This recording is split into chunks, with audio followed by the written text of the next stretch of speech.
Imagine being treated like a criminal for relaxing by your own pool.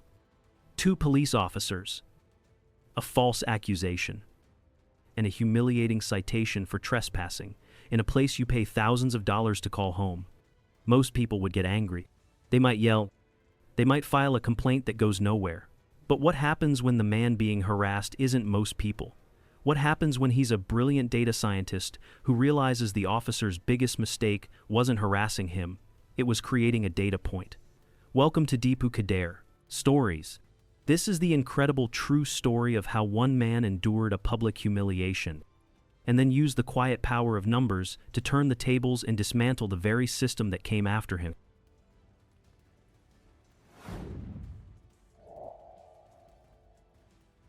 The Welcome Committee. The house stood on a street shaded by old oak trees.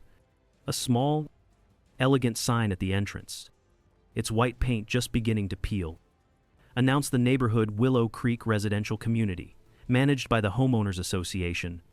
The day Eleanor Hayes returned, the air was still and heavy with the scent of cut grass. Inside the wooden mailbox, waiting for her, was a single white envelope. Inside, there was no welcome, no warm regards. There was only a number, a figure printed in cold black ink. It was a fee, a prorated maintenance dues fee. And beneath it, a single sentence warned of late charges. From that first moment, standing on the driveway of the home she grew up in, Eleanor knew this was not the homecoming she had imagined. This was something else, a beginning to a mystery she never asked to solve. Eleanor was a woman returning to ghosts. Her husband, Daniel, had passed 6 months prior. The silence in their shared apartment in the city had grown too loud, too heavy. So she came back here, to Willow Creek, to the house her parents had built, a place of scraped knees and summer evenings, a place Daniel had loved. He had spent the last year of his life helping her plan the renovations, picking out paint colors, dreaming of a quiet retirement under these very oaks. Now, she was here to finish that dream. For him, for them, the first week was a blur of unpacking boxes and memories. Each photograph, each dusty book, brought a fresh wave of grief and a quiet resolve. She would make this house a sanctuary, a tribute. Then, the second envelope arrived. It was thicker than the first, heavier. Inside, printed on crisp letterhead, was a formal notice. It was a violation. Her mailbox, the original wooden one her father had built 40 years ago, was not in compliance with Guideline 7B. The guideline required a specific model, black, metal, uniform. She had read the bylaw. Of course, a thick, daunting binder left on the kitchen counter by the previous occupants. She had skimmed the sections on fees, on pets, on landscaping, but Guideline 7B, she had no memory of it. It felt small, petty. She decided to speak with someone, a human being, not a piece of paper. The community directory listed the board members of the Homeowners Association. The president's name was Karen Miller. Eleanor had tried to speak with Karen. The conversation, held on Karen's perfectly manicured lawn, had been brief, polite, empty. Karen smiled, her eyes never quite meeting Eleanor's. She spoke of rules, of community standards, of the importance of consistency. It keeps our property values high, dear, Karen had said. Her voice was sweet, too sweet, like honey hiding something bitter. Eleanor left the conversation feeling colder than before. She felt observed. That evening, as she sat on her porch, she noticed things she hadn't before. The way her neighbor across the street, Samuel, would quickly turn away if she caught his eye. The way the curtains in the house next door seemed to twitch. Was she imagining it? Was grief making her paranoid? Or was Willow Creek watching her? The community notice board stood on the central green, like a public shaming post from another century. Each day, new notices appeared, reminders about trash can placement, warnings about lawn maintenance. The language was always polite, but the message was clear. We are watching. You must comply. The HOA was a shadow that fell long and cold over Willow Creek. even on the sunniest of days. A week later, a third envelope appeared in her non-compliant mailbox. This one was delivered by certified mail. She had to sign for it. Her hand trembled slightly as she took the pen from the mail carrier. Inside, another notice. This one was different. Printed in red ink at the top were 2 words. Second warning. It cited Guideline 7B again. But this time, there was more. It mentioned a word. A single word that made the air in her quiet hallway feel thin and cold. Fine. A penalty for non-compliance. $100. The number wasn't the shock. It was the principle. It was the cold. Impersonal escalation. Her father's mailbox, a symbol of her return to a place of warmth and memory, was now a source of conflict, a liability. Eleanor stood in the silence of her home, the letter in her hand. The oak trees outside cast long shadows through the windows. The house no longer felt like a sanctuary. It felt like a cage, a very quiet, very polite cage. And she was beginning to understand that the homeowners association, they held the key. The question now was, what other rules had she broken without even knowing? What other fines were waiting for her, just beyond the next sunset? The mystery was no longer just about fees and mailboxes. It was about control, and she was losing it. The confrontation. The crunch of tires on gravel was a sound that did not belong to the quiet rhythm of the afternoon. It was sharp, intrusive. It sliced through the gentle hum of the pool filter and the distant laughter of children. A patrol car, starkly black and white against the carefully curated green of the community lawns, rolled to a stop. Its presence was an accusation in itself. 2 officers emerged. The older one, Officer Kincaid, moved with the slow, weary gait of a man whose shoulders carried the weight of too many years on the force. He seemed to blend into the background, a silent partner to the main event. His partner, Officer Gable, was the opposite. Young, confident, with a swagger in his step that felt practiced. His polished black boots hit the pavement with a purpose that felt more like a challenge than a duty. He was the one who approached, his shadow stretching long and thin across the sun-drenched concrete. From her second-floor window, where the afternoon light was perfect for studying, Jenna Petrova looked up. Her textbook on constitutional law lay open, its pages filled with landmark cases and abstract principles of justice. Down below, by the shimmering blue water, justice was about to become very real and very personal. She saw the officers. She saw the way Gable's hand rested casually, almost possessively, on the butt of his service weapon. She saw Dr. Hayes, the quiet, new neighbor in Unit 308, slowly place a bookmark in his novel and close it. At first, a flicker of automatic deference, a thought that it was just a routine check, made her consider turning back to her book. Almost, but something in Officer Gable's posture, a coiled energy like a predator sizing up its prey, held her attention. Gable's voice carried across the pool, clear and edged with authority. It wasn't a shout. It was something more unnerving, a controlled projection of power. He asked what Julian was doing there. Julian's reply was calm, his tone even and measured. He lived there, he said. He was just enjoying the afternoon. The words were simple. They were the plain, unvarnished truth. But Gable wasn't interested in truth. He seemed to be operating from a script already written in his mind. He asked for identification. Julian retrieved it from his bag without any sudden movements, providing his driver's license and his community access card. Gable took them and examined them not like documents, but like artifacts from an alien civilization. He held them up to the light, squinting. He ran his thumb over the plastic laminate, as if testing for a hidden flaw. The silence stretched, thick and uncomfortable. Kincaid, the older officer, just stood there, his face a blank mask. He was watching, observing, a ghost in uniform, a silent witness to the slow unraveling of a man's peace. The conversation, if it could be called that, grew tense. Gable's questions became sharper, more pointed. They were no longer inquiries. They were accusations disguised as procedure. He kept cutting Julian off mid-sentence. He asked about guests. He asked about noise. Each question was a small poke, a deliberate test of patience and composure. Julian's posture remained unchanged. He kept his arms crossed over his chest. A defensive posture, perhaps, but also a contained one, a fortress of calm. A thought repeated itself in his mind, a mantra of survival. Don't give him a reason. Don't become the stereotype he's so clearly searching for. Up in her apartment, Jenna felt a knot tighten in the pit of her stomach. This wasn't right.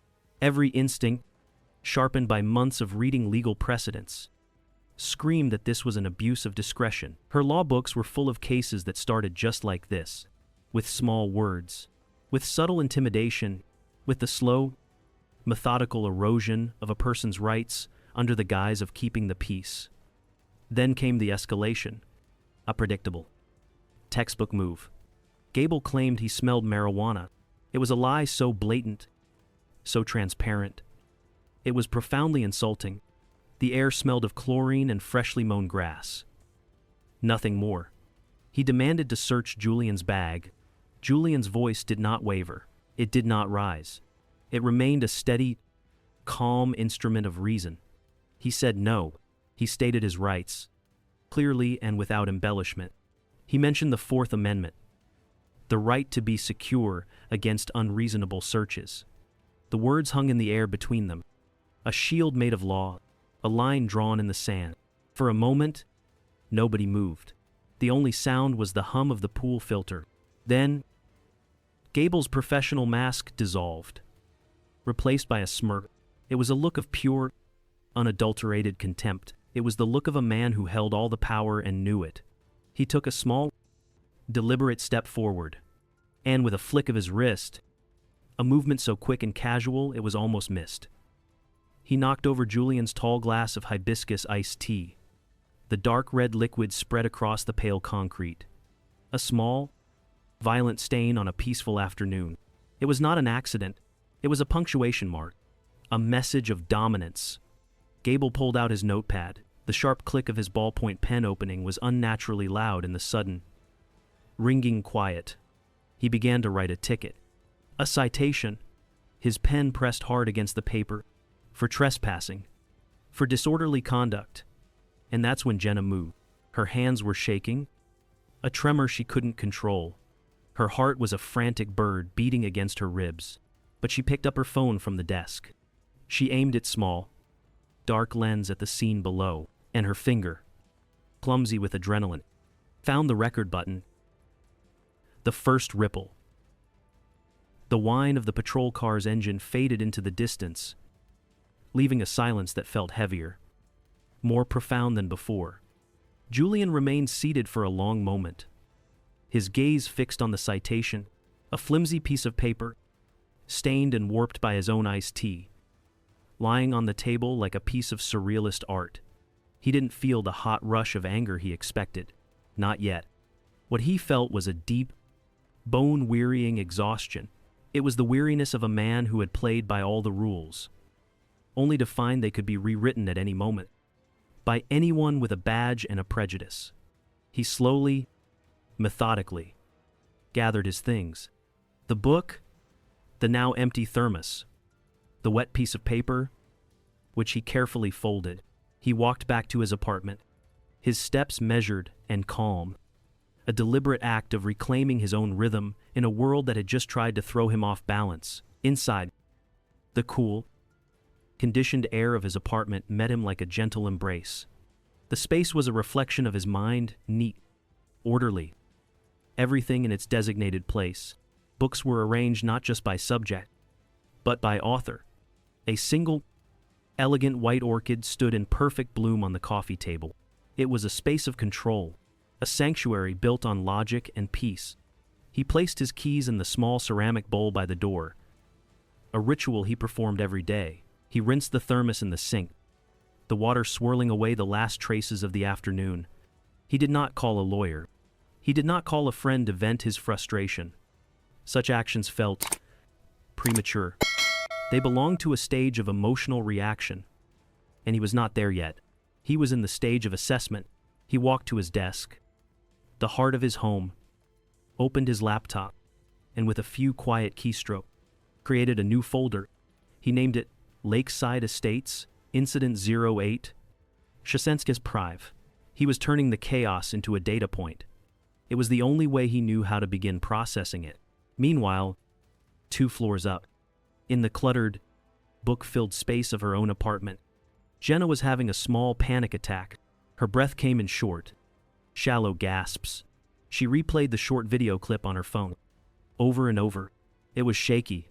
The audio was faint, muffled by the glass of her window. It had only caught the final moments of the confrontation, the part with the ticket being written, the cold, dismissive way Officer Gable had tossed it onto the table. Was it enough? Was it anything at all? A shrill voice in her head, the voice of fear and self-preservation, told her to delete it, to pretend she had been buried in her textbook the entire time, to forget she ever saw anything. Mrs. Davenport, the all-seeing, all-knowing head of the HOA, would find out. The officer could come back. She could get in trouble. Serious, life-altering trouble. But another voice, a quieter but more persistent one, the voice that had made her choose to study law in the first place, argued back. It spoke of justice, of evidence, of the moral complicity of silence. It spoke of what happens when good people convince themselves it is safer to do nothing. She thought about the cases she had read, the grainy cell phone videos that had changed the national conversation, the ones where everything depended on a single piece of proof, a single person willing to risk their own comfort for the sake of what was right. She paced her small living room, a worn path in the carpet marking her anxiety. Her mind was a courtroom, with fear and conscience as the opposing counsels. Finally, she stopped in the middle of the room. She took a deep, shuddering breath. The choice was made. She copied the video file onto a small, nondescript USB drive she kept on her keychain for class note. She walked out of her apartment, her footsteps silent in the carpeted hallway. She went down the stairs, each step feeling heavier than the last, and stood in front of the polished wooden door of Unit 308. Her heart was a frantic drum against her ribs. She raised her hand, a hand that felt disconnected from her body, and knocked. When Julian opened the door, his face was calm, unreadable. It was the face of a man who had already sealed away his emotions. For a moment, she almost lost her nerve, almost mumbled an apology about a wrong door. But she forced herself to meet his gaze and held out the small piece of plastic and metal. "I think you should have this," she said. Her voice was barely a whisper, thin with anxiety. Julian looked at the USB drive, then at her face, really looked at her. He didn't offer a flowery, effusive, "Thank you." He did something better. He acknowledged the risk she had taken. He looked her straight in the eye and said, his voice quiet but full of weight, "You did a very brave thing. I understand that." He took the drive from her hand, a small, silent transaction in a quiet hallway, a single act of courage. Passed from one stranger to another, the door closed with a soft click, and Julian was left standing in his quiet hallway. His fingers closed around the first piece of the puzzle. The first definitive ripple had been made. In that quiet hallway, a choice was made, not with a shout, but with a whisper. Jenna faced 2 paths, silence or action. We know which one she chose. Comment with the path you believe in below. Because what Julian does next is a masterclass in turning one small action into an unstoppable force. Our slogan, because every choice tells a story. The Strategist's Gambit. Julian inserted the small USB drive into the port on his laptop. The icon for the video file popped up on his screen. A tiny digital witness. He clicked play. He watched the shaky, 30-second footage, not once, but 5 times. He wasn't watching as a victim reliving a trauma. He was watching as a data scientist analyzing a variable.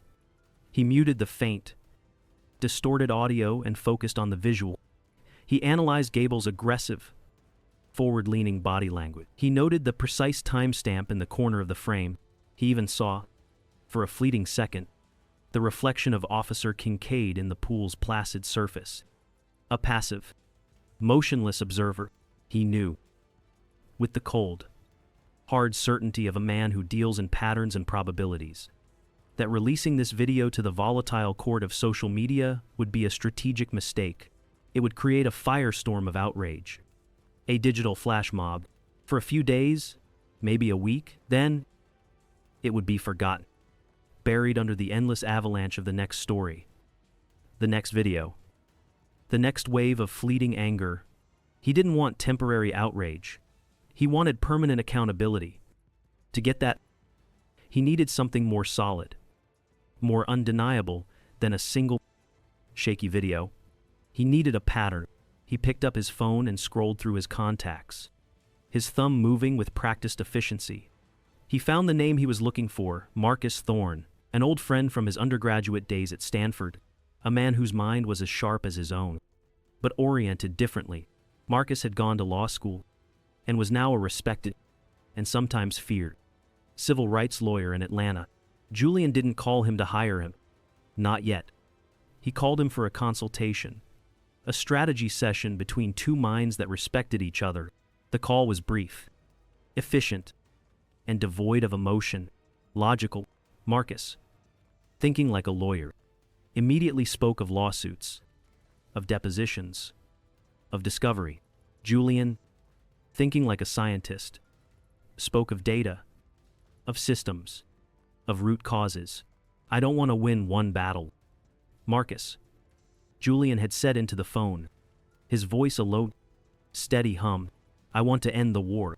After the call, Julian spent the next week engaged in a different kind of fight, a quiet, solitary one, a war fought not with anger, but with intellect, fought with a keyboard and a deep, methodical understanding of public records law.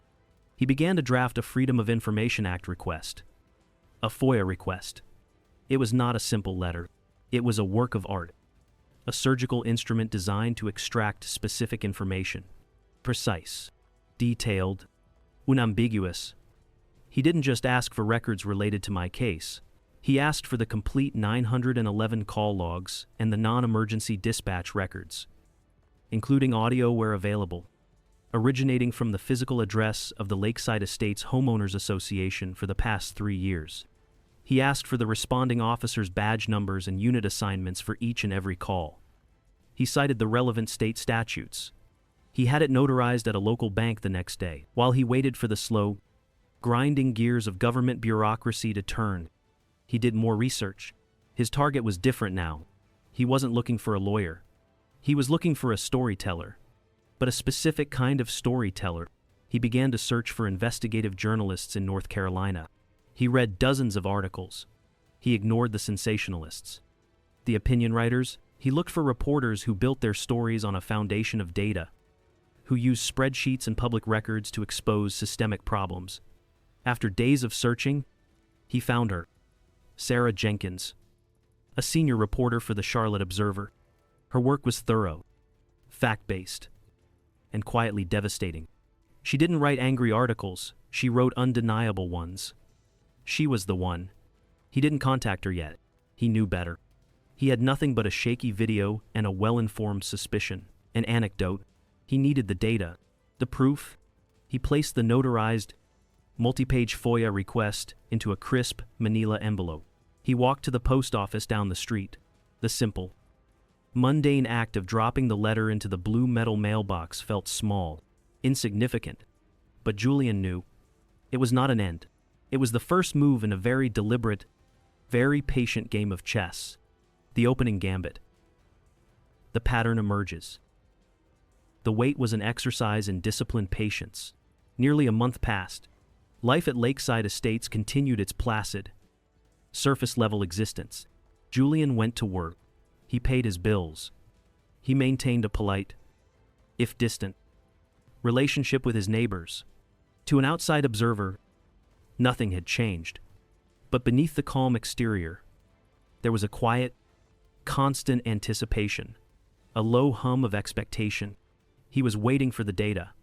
Then, on a Tuesday afternoon, it arrived, not in a manila envelope, but as a sterile, digital notification.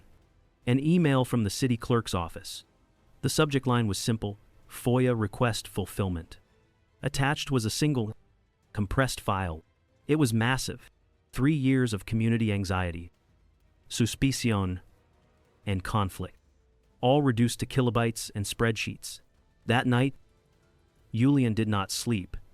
He brewed a pot of strong, black coffee. He sat at his desk, the only light in his apartment the cool, white glow of his dual monitors, and he began to work. To a layperson, the file was an impenetrable wall of text and numbers, columns of dates, times, incident codes, and officer badge numbers. It was raw, messy, but to Julian, it was a language he understood better than any other. It was a story waiting to be told. His process was methodical. First, he cleaned the data, removing duplicates and formatting errors. He standardized the addresses, ensuring every call could be accurately mapped to a specific unit within the complex. This took hours. Tedious, painstaking work, but it was essential. The foundation had to be perfect. Then, he began to filter. He isolated all calls originating from the known address of Eleanor Davenport, the HOA president. The list was long, shockingly long. Dozens of calls. Calls about unauthorized vehicles. Calls about loud music at 6 p.m. on a Saturday. Calls about children's toys left on a lawn. But he was looking for something specific. He filtered again, this time for keywords. Suspicious person. Loitering. Individual doesn't belong. The list shrank, but it was still significant. 18 calls over 36 months. His own incident was the 18th. Now came the crucial step. He cross-referenced this list with the responding officer's badge numbers. He assigned a unique color to each officer, and then he created the visualization. A timeline. He leaned back in his chair, and he saw it. The pattern emerged from the digital noise. Stark and undeniable. It was not a coincidence. It was a partnership. Of the 18 suspicious person calls made by Eleanor Davenport, 16 of them had been responded to by a single officer, Officer Gable. The next line, Gable again. And the next, still Gable. It was a statistical impossibility, a clear pattern of a preferred officer responding to a specific type of call from a specific citizen. But there was more. He dug deeper, cross-referencing the unit numbers targeted in the calls with public property records. A cold knot formed in his stomach. Every single one of the 18 calls had been directed at residents who were not white. The Chen family in Unit 212. The Garcias in 503. A young black couple who had moved out after only 6 months. And now, him. He did not feel a sense of triumph. He did not feel the satisfaction of being proven right. He felt a profound, chilling sadness. His incident wasn't personal. It was procedural. He was just the latest data point in a long, ugly trend. He looked at the names on the screen. Ordinary people who, like him, had just wanted to live in peace. And he felt a new weight settle on his shoulders. This was no longer just his fight. It was theirs, too. He was no longer a victim. He was a witness, and he held the evidence for them all. He worked through the early hours of the morning, his fingers flying across the keyboard. He translated the raw data into clean, easy-to-understand charts and graphs. A bar chart showing the shocking disparity in Gable's response to Davenport's calls. A pie chart illustrating the racial makeup of the targeted residents. The numbers don't lie, he thought. And these numbers were telling a very dark story. Finally, at 4 a.m., it was done. He opened a new email. He attached everything. The shaky video from Jenna's USB drive, the raw data file from the city, and his own analysis. A concise PDF file that laid out the irrefutable truth. He typed Sarah Jenkins's email address into the recipient field. For the subject line, he wrote a single, powerful sentence: systemic. Data-supported evidence of racial harassment at Lakeside Estates. His finger hovered over the mouse for a beat. Then, with a quiet, decisive click, he sent the email. It was like firing a starting pistol in a silent, empty stadium. The race had begun. The unfolding street orn. The email landed in Sarah Jenkins's inbox at 4:07 a.m. She saw it hours later, at her desk in the mostly empty newsroom of the Charlotte Observer. a cup of lukewarm coffee in her hand.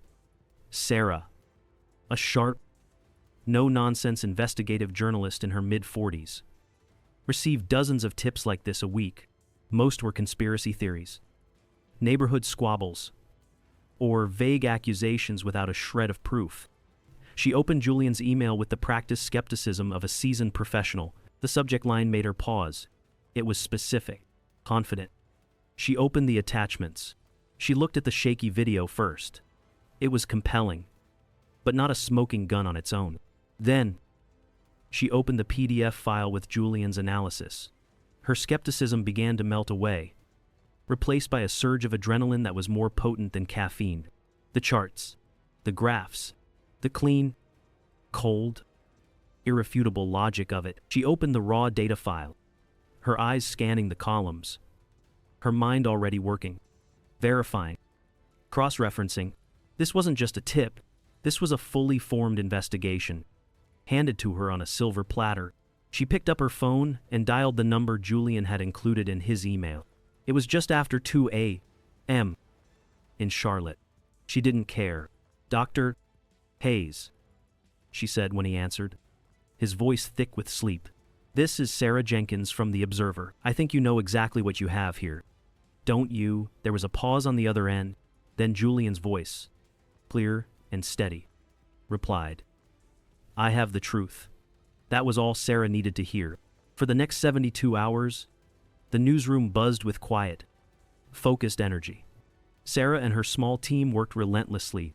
They filed their own FOIA requests to independently verify the data. They scoured public records, building profiles on Davenport and Gable. They found and discreetly contacted 2 of the other families from Julian's data. The Garcia family, who had since moved away, agreed to speak on the record about the constant low-level harassment they had endured. The Chens still lived in the complex, and while they were afraid to go on the record, they confirmed the details off the record, their voices trembling with a mixture of fear and relief. On Tuesday morning, the story broke. It wasn't buried on page 12. It was the lead story, above the fold.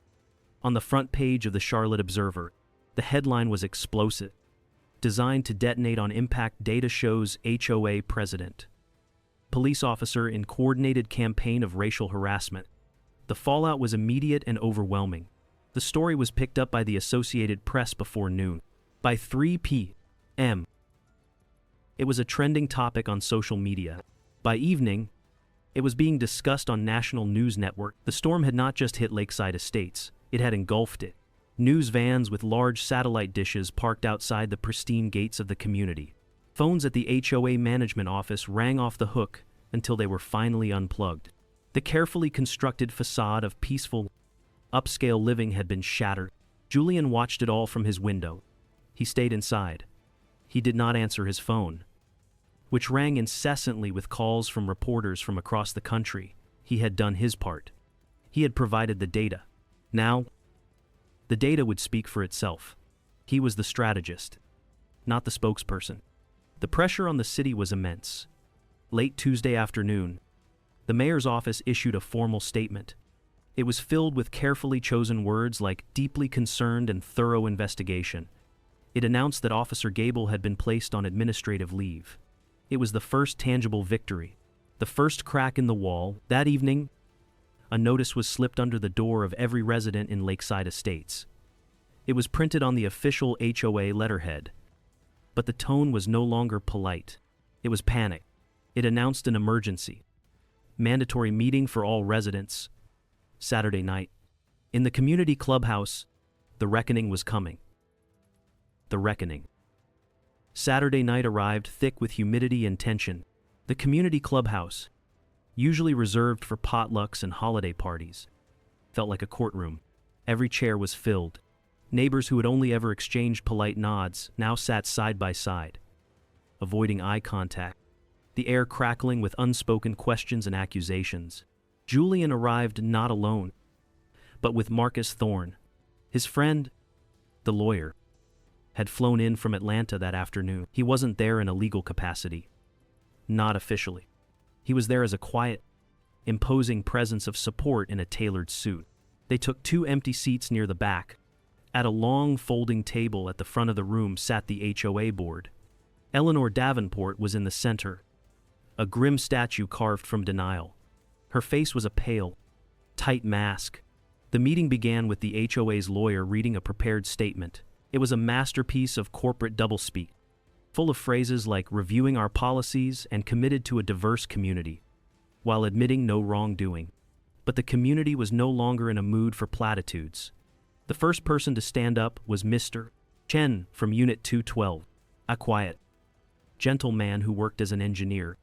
He spoke in a low, trembling voice about being stopped by Officer Gable 3 times in a single month while walking his dog. He spoke of the fear and humiliation. Then, Mrs. Garcia, who had driven 2 hours to be there, stood up. She spoke with fiery indignation about the anonymous complaints, the constant warnings, the feeling of being watched and judged simply for having family over for a barbecue. Her story opened the floodgates.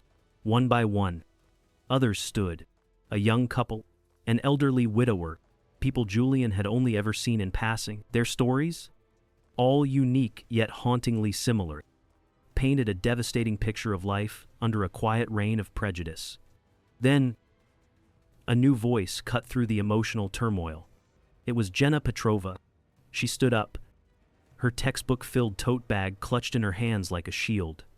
With a glance back at Julian, a small nod of encouragement passing between them, she spoke. Her voice was clear and steady. She told everyone that she had witnessed the incident at the pool.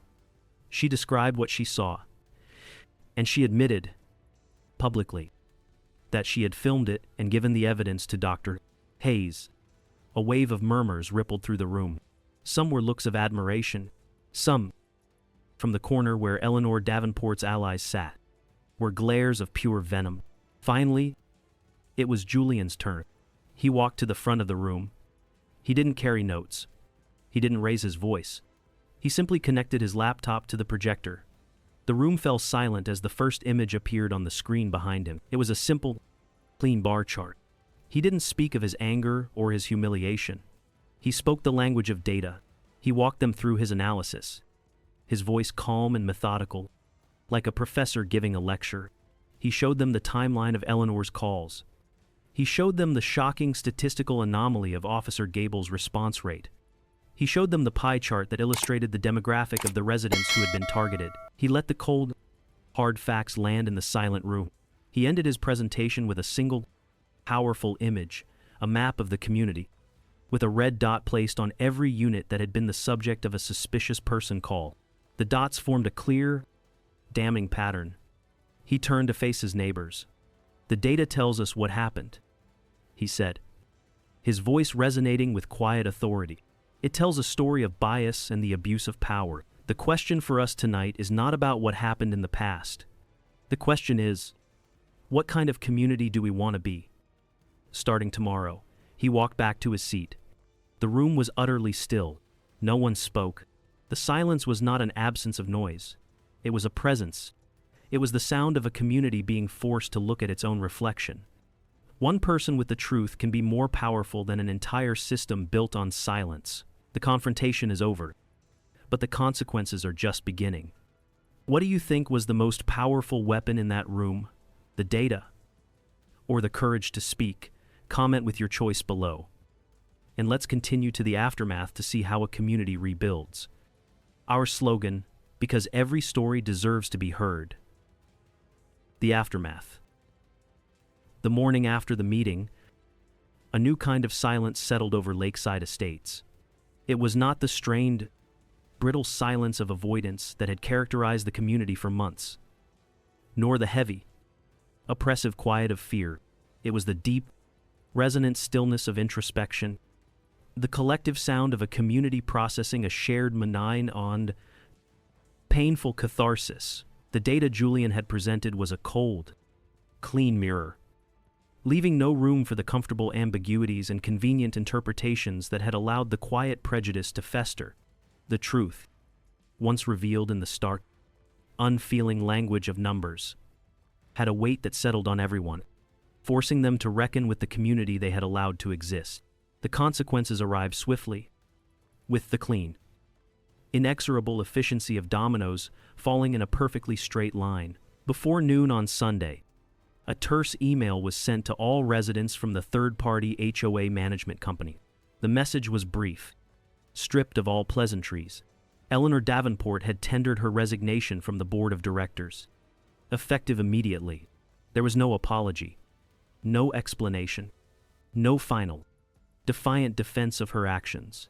Just a sterile, two-sentence statement of departure. By Monday afternoon, the remaining board members, facing the twin specters of immense social pressure and looming legal liability, followed suit in a cascade of quiet, almost panicked resignations. The old guard, the silent enablers and the quiet supporters, had crumbled in less than 48 hours. A transition team was quickly formed, comprised of residents who had previously stayed out of the notoriously petty HOA politics but now felt a moral compulsion to step forward. Mr. Chen, the quiet engineer, volunteered to oversee infrastructure. A retired accountant offered to audit the financials. And Jenna Petrova, despite being one of the younger residents, was unanimously asked to serve as a consultant to lead the full review and revision of the existing bylaws. Her clear-headed, courageous testimony at the meeting, combined with her obvious passion for the law, had earned her a newfound and profound respect. She accepted without hesitation, seeing a chance to apply the abstract principles from her textbooks to the messy, complicated, and deeply important reality of building a just community. The city, scrambling to contain the public relations nightmare, acted with a swiftness that was almost unheard of. The internal investigation into the police department's conduct concluded in record time. Officer Gable was terminated from the police force. The official reasons cited as a pattern of conduct unbecoming an officer and the clear falsification of report.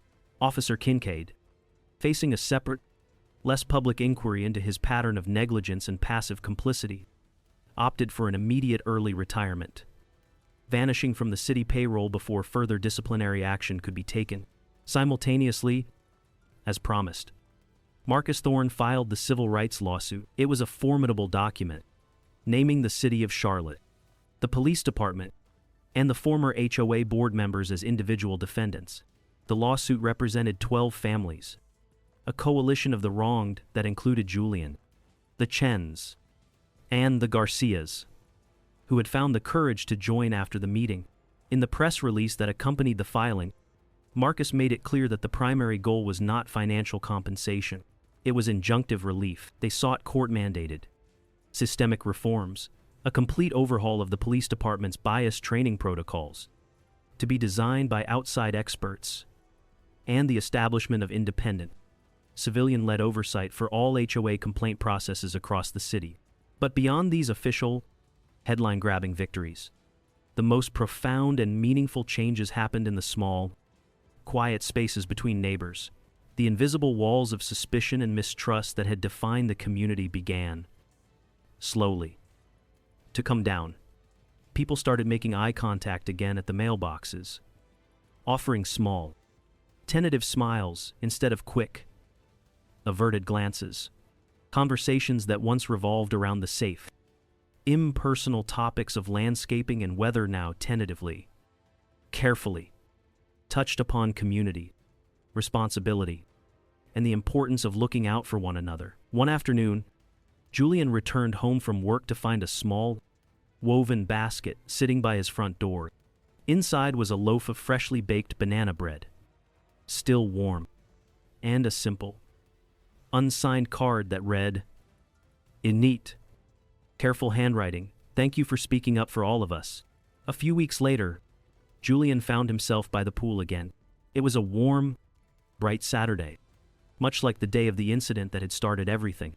He sat in the same lounge chair, a new novel open in his lap. For the first hour, he felt a familiar, residual tension in his shoulders, a lingering echo of the hyper-vigilance that had become his default state. Then, a neighbor, a man Julian recognized from the meeting but had never spoken to, walked past on his way to the tennis court. The man paused, hesitated for a beat, as if wrestling with his own awkwardness, then turned to Julian. "Good afternoon, Doctor," Hayes, the man said, offering a small, slightly sheepish smile. It's good to see you out here. Julian looked up from his book. He saw the sincerity in the man's eyes.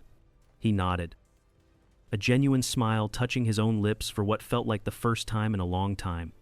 Good afternoon to you, too. Enjoy your game. The exchange was simple, trivial, even a few polite words exchanged between two neighbors.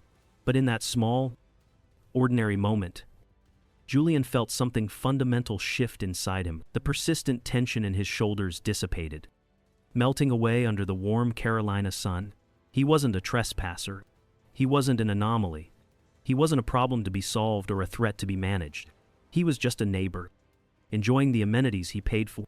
And for the first time in months, the pool, this small patch of blue water and concrete, felt like his own again. He had reclaimed his sanctuary, not through force or anger, but through the quiet, relentless power of the truth. The unwritten rules. 6 months passed. Autumn arrived, painting the ancient oak trees of lakeside estates in brilliant, fiery hues of amber, crimson, and deep red. The oppressive heat of the summer's conflict had faded, replaced by the crisp, clean air of a new season and a new, fragile beginning. The community felt different. It breathed easier. The palpable tension that had once hung in the air like humidity was gone, replaced by a cautious, deliberate effort toward connection. The newly elected HOA board, led by a diverse group of residents, including Mr. Chen, organized community block parties. New committees were formed, focused not on enforcement, but on engagement. The community newsletter, once a source of passive-aggressive warnings about trash cans and lawn care, now featured warm, welcoming profiles of different families living in the neighborhood, sharing their stories and cultures. Julian sat by the pool one cool, sunny October afternoon. The water was too cold for swimming now, but the sun was warm and pleasant on his face. He wasn't reading. He was just observing, reflecting. His mind drifted to Eleanor Davenport and former Officer Gable. The white-hot anger he had once felt toward them had long since dissolved, leaving behind something more complex, more melancholic. He no longer saw them as one-dimensional monsters, but as tragic figures, individuals consumed and ultimately destroyed by their own fear. It was a fear of change, a fear of losing control, a deep, gnawing fear of anything and anyone that didn't reflect their narrow, ossified view of the world. It was a fear that had turned toxic, curdling into prejudice and poisoning the very community they had so fiercely, so misguidedly claimed to protect. He thought about the nature of justice. He had come to realize, through this long, wearying process, that justice wasn't a destination you arrived at. It wasn't a single, dramatic event where a verdict was read and a gavel fell, and everything was suddenly, magically made right. Justice was a process. It was the tedious, unglamorous work of filing paperwork and waiting. It was the quiet courage of a young student pressing a record button. It was the collective, difficult will of a room full of people deciding, finally, to listen to one another. Justice, he concluded, was the constant, ongoing, and often exhausting effort to mend the delicate fabric of a community. A week later, a thick envelope arrived from Marcus Thorne's law firm. It was official correspondence, heavy with the weight of legal finality. The city had agreed to settle the lawsuit.